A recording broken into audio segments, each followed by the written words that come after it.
Episode of 2K TV, we catch up with Hassan Whiteside, get the latest updates on the My Team Unlimited tournament, and of course, your top plays.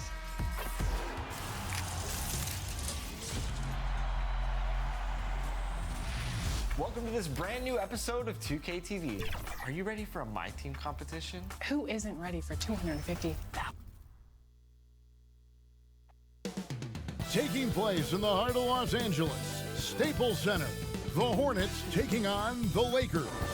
For the Charlotte Hornets, they've started the season with an even 1-1 split, shooting to get on the better side of 500 tonight. Lakers, Hornets, up next on 2K Sports.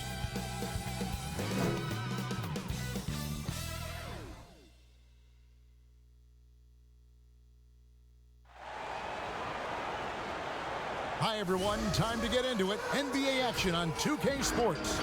Kevin Harlan here with Greg Anthony and Clark Kellogg, and our sideline reporter is David Aldridge. DA, it's all yours. Well, for the last few years, the Lakers have been in some turmoil in Los Angeles. Now, they have had some tough luck with injuries that set them back some. But inconsistent effort, execution, and roster construction was also a concern. But a summer of moves that was topped by acquiring Anthony Davis has drastically improved the roster. The question remains, though, have they done enough to now contend in the West? Kevin? A lot riding on it. Thanks, David. While we get a break, let's take a look at the October standings out west. Look at the Lakers. They like where they stand right now, perched in that topmost position. And I think for the Lakers, they have caught the entire league off guard. This was not a position anyone thought they'd be in at this stage of the season. And the credit belongs to them for what they did and didn't do during the offseason. I mean, they had a vision, they set it out, and they've stayed true to it. And a look at the starters for the Hornets. Funk and Batum, the wings. Michael Kidd-Gilchrist out there with Bismack Biyombo. And it's Rozier in at the point guard. And for the Lakers, Green and Rondo in the backcourt. Up front, it's Kuzma and Davis. And it's James in at the small forward position. Clark, when you have two teams that are this athletic.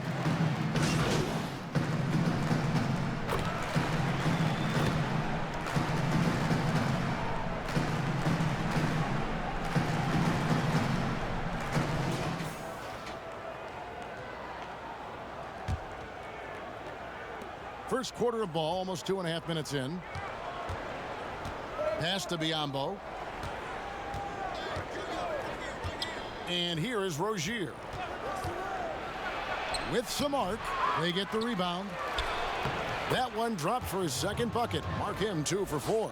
His hard work on the backboard really just has given them more opportunities to score. The pass to Kuzma. Nice passing here by Los Angeles. Here's the three. It's Biyombo with the rebound. Hornets leading by 8. Monk with the ball. Turned in an outstanding game against Minnesota. Kidd-Gilchrist against James. Kidd-Gilchrist, the pass to Monk. 4 on the clock, and out of bounds as the Lakers gain possession. Here is the 2K leaderboard with the list of last season's top three-point shooters. You take a look at Green, second in the league, extremely accurate from beyond the arc. The bucket must have looked 3 feet wide to him last year. I mean, very deserving in terms of that spot among the league leaders from 3. Now, here's Green, an 11-point game for him in the win against Utah.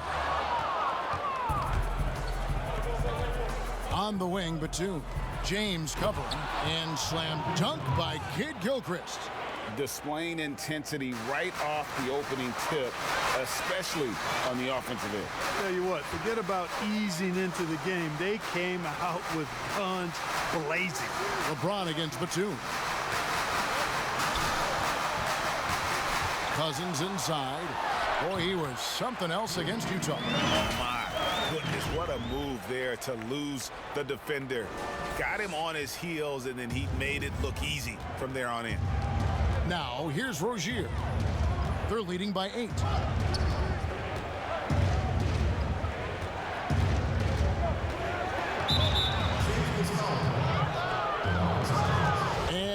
those little spark plug guys. Terry Rozier plays the game with Greg, I think, a chip on his shoulder. I mean, the story goes, as a kid, when his temper flared, his mother would have to sit on him until he cooled down. He's learned to channel that fire and emotion into his game. Catching up on the changes for Los Angeles. Howard's checked in for Cousins. JaVale McGee comes in for Kyle Kuzma. Caldwell Pope, he's checked in for LeBron. And it's Avery Bradley in for Danny Green. Howard kicks to Bradley. Caldwell Pope on the wing. Buries it from three-point range. Very effective at spacing the floor. Kentavious Caldwell-Pope has gone from an average outside shooter to a dangerous one. It's a 4-second differential between the shot clock and game clock. Making the pass to Rozier. Dwight Howard pulls it in.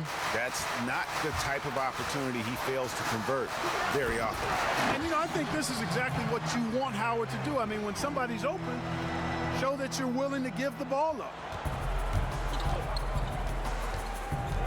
And here is Rozier. From deep. And he was able to put it up in time, but doesn't fall. And we'll be back with you shortly.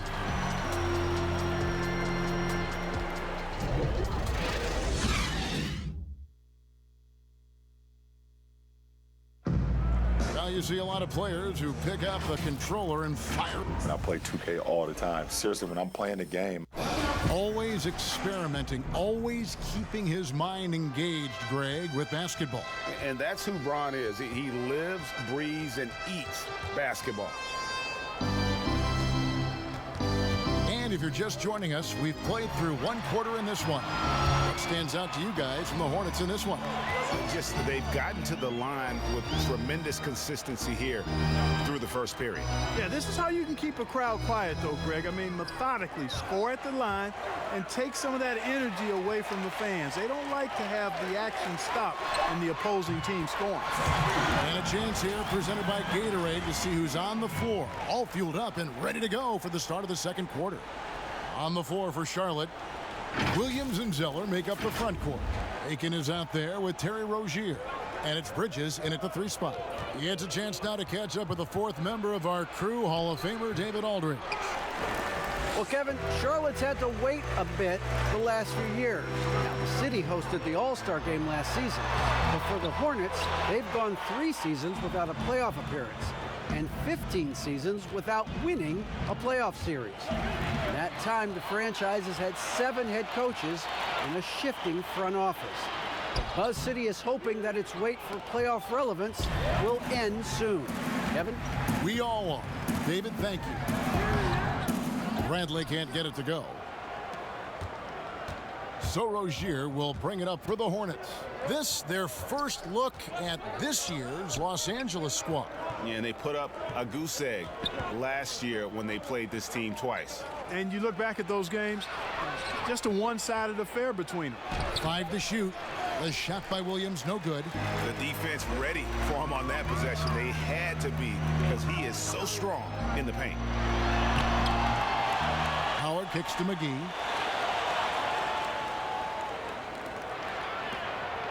Some nice passing here by Los Angeles. Bradley with another miss. Charlotte in the lead. Here's Rozier. He picked up 15 points in their last win against Minnesota. And if you look at his free throw numbers, you can see what kind of pressure he put on the defense. He was in attack mode all night long. Timeout called the Lakers. You know, with LeBron coming to L.A., the Lakers trying to speed up their timeline. I mean, the roster never quite got gelled. The end result.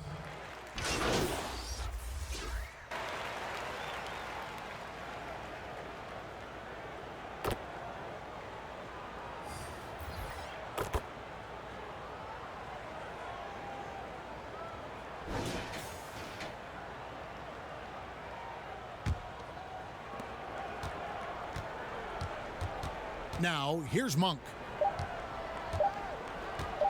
From deep three-point range, and no good on the last second attempt this time. And that's it for the first half of action in what's been a very close game here. Lakers lead by 3. And now we'll send it over to David Aldridge, who is standing by courtside. David. Thank you, David, for that interview, and we'll see you back here after.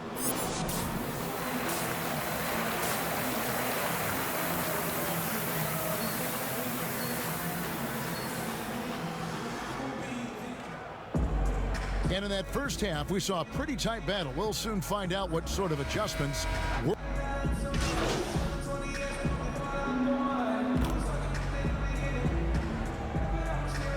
Teams changing it up here. And here in the second half of play, we're just over a minute in. Picked away. Green and LeBron at the 2 and the 3. Up front, it's Kuzma and Davis. That's who's in the game for the Lakers. Davis is really the total package, a mobile, sharp-shooting big guy who can score from everywhere. And guys, at this point in his career, Anthony Davis just entering his prime. Crazy to think when you look at what he's already accomplished thus far. And both free throws good for Davis. And we were talking about Anthony Davis. How do you even put into words, Greg, what he's able to do on the basketball floor? I mean, he's entering the conversation among the best big men of all time. On a nightly basis, dominating in so many facets of the game. Really, it's remarkable. The Hornets shooting their 7th and 8th free throw attempts for the game right here. And when you look at their numbers from a season ago, 80% as a unit, that's something you'll be happy with. Dwight Howard, he's checked in for Anthony Davis. So the wing on the left. Back to Green. Launches a 3. Nailed from three-point land. Green's got the lead up to 11 now for the Lakers. For Charlotte, they've gone 3 of 6 in the third quarter. 50% from the field. Now Rozier. He's got 10. It's almost like he's trying to make things hard on himself. You know, he's just got to slow the game down. Try to get some easy ones. Here's James, and he could not get that one to go. Out of contact, and he'll go to the line for 2. It's going to go on Michael Kidd-Gilchrist. When LeBron has it inside like that, I mean, it's almost impossible to stop him. Worst case scenario, he's going to get himself to the foul line. Well, you know, last season, perhaps the most disappointing of LeBron James's career. I mean, he hadn't missed the playoffs since 2005, and amazingly, this is the one that gets me, had not missed the finals since 2010. Batum passes to Rozier.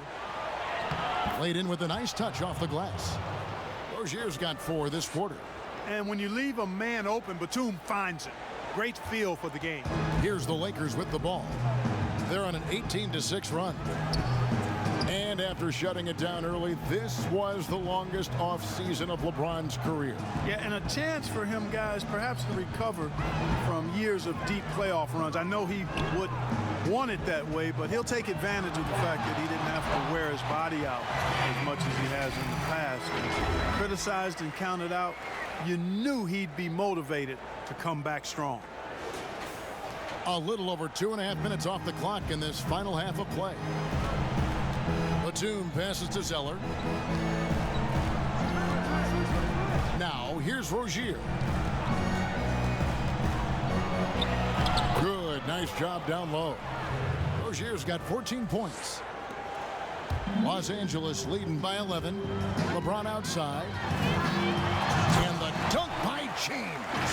So special and exciting to watch greatness. LeBron James tonight playing at the highest level. We've got 1:55 left in the third. Now, here's Rozier. Tight defense on him. A rebound by the Lakers. Howard's got 4 rebounds in this game. Kidd-Gilchrist with the steal. Williams, that's a 2-pointer. That one, no good. And it's the Lakers the other way. And that's the battle they haven't been winning today. Their work on the glass has been porous, and that's got to change. Yeah, no question about it. I mean, as they're looking to battle back, that's one of the key elements. You got to rebound. The Lakers have shot 8 of 10 from the line. That's an even 80% free throw shooting here. And they're drawing more whistles and working their way to the line here in the second half. And guys, I think it's exactly the right thing to do with the lead. Keep going at defenders and find a way to get yourself to the line. Looking at who's out there now for the Lakers. DeMarcus Cousins, he's checked in for Howard. Kentavious Caldwell-Pope comes in for LeBron. And it's Avery Bradley in for Kyle Kuzma. All right, let's catch up with our sideline reporter, David Aldridge. Well, Kevin, DeMarcus Cousins suffered an Achilles injury, and it was a major setback for him, but it was also an eye-opener. Cousins said any given day could be your last day playing.